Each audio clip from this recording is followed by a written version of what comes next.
Chat, this is our first instance of some video game news that I want to talk about live. This is our first live Skootish video game news segment that I think is worthy of talking about right now. This Friday is a very big game launch. Well, a very big early game launch. Does anyone know what game is releasing on Friday? No, it's not Hello Kitty Island Adventure 2. Starfield. It's Starfield. Thank you. It took way too long to get to Starfield. Starfield is Xbox's big claim to fame for their new console. That is what the Xbox Series X has been building towards this entire time, is Starfield. I think when people talk about the history of the Nintendo Switch, they'll talk about Tears of the Kingdom or Breath of the Wild. When people talk about the history of PlayStation 3, they'll bring up Last of Us. This is the console-defining thing. I think it is Starfield. So this is their big, big moment. But there have been a lot of drawbacks. A lot of people have been complaining that you can't walk in a straight line on the planets. Let me see if I can pull up that clip, because that clip is insane. So if you watch this clip, this guy tries to walk in a straight line, and you can't because there's, like, rocks. I suppose this is what they mean by spending hundreds of hours playing Starfield. You can literally spend 49 minutes walking around an unoccupied planet. No vehicles are used to travel without land, having to walk through hundreds of planets in search of resources and enemies. Sounds like it will get repetitive really fast to me. Just look at the end of the video. Oh, and then boundary reached. That is the worst quality I've ever seen in my life. Thank you, Twitter video. Now, I want to be very clear. People were complaining about there being a lot of planets because they were afraid of something like this happening. They were afraid of barren planets happening. Being there, they were afraid of boundaries on the explorable planets. It's the same argument. So people saying like, wow, people are switching up their arguments. 1,000 planets, too much, and now there's too little. It's the same argument. I want to be very clear. It's the same argument. This is not a big deal. Of course there are barren planets. In our own solar system, we only have barren planets. We don't have planets with life. This isn't a problem for me. This is just how shit goes sometimes. And who knows? Maybe this will serve a purpose. Maybe you can build a fucking base here or something. I don't know. If you're on an empty planet, leave. Why are you spending an hour running around an empty planet? Just leave. I think you can figure out pretty quickly if a planet's barren, you can leave. You don't have to stay. Now, there is a pretty big controversy that I think is more important than the boundary controversy. The thing that is very controversial is what they're doing with Game Pass. Because what they're doing with Game Pass is honestly a little fucked up. Now, if you don't know what Game Pass is a subscription service where you can subscribe. Xbox owns it. It's really cool. Get all the first-party games on there. Get some other games on there. Does anyone have Game Pass? Does anyone like it? Does anyone think it's great?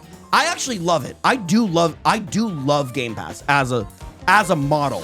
I really like it. There's two versions of Starfield. There's the standard, and then there's the digital premium edition. And if you buy this version, you can play Starfield on September 1st rather than the actual launch date, September 6th. But with Game Pass, you're not buying anything. You're just streaming the game.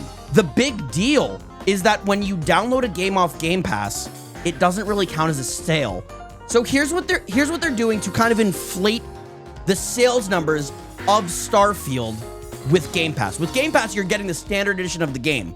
But with Game Pass, you can spend $31 to get the premium edition upgrade. So even if you have Game Pass, you are spending more money on it to equal out to their $100, to kind of inflate the sales numbers of Starfield. I also don't mind this. It's a way to make Game Pass look like it's very good and it's succeeding and thriving. I don't think it is. It's losing subscribers constantly. It's not growing as much as it once was anymore.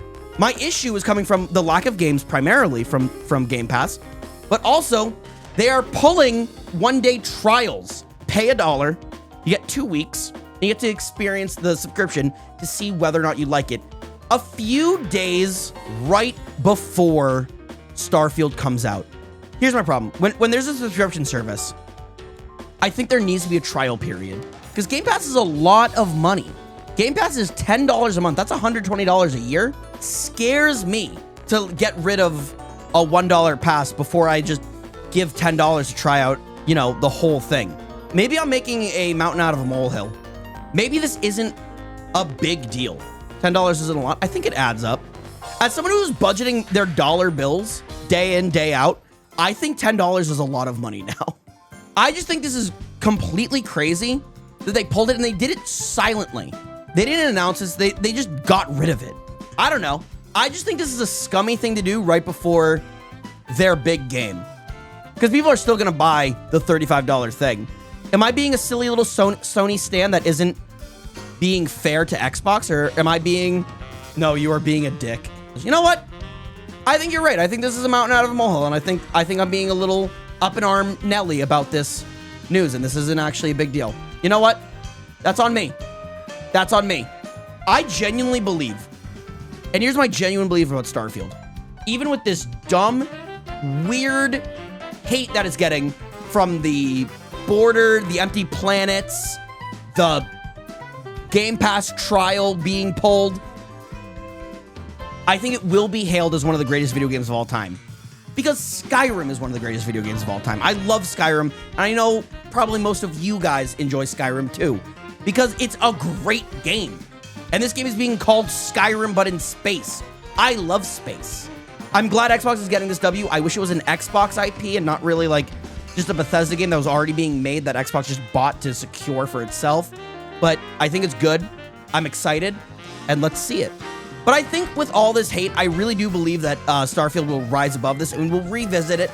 I'll play it on Thursday. I'm excited about it. And we'll see where it is. We'll see where it goes.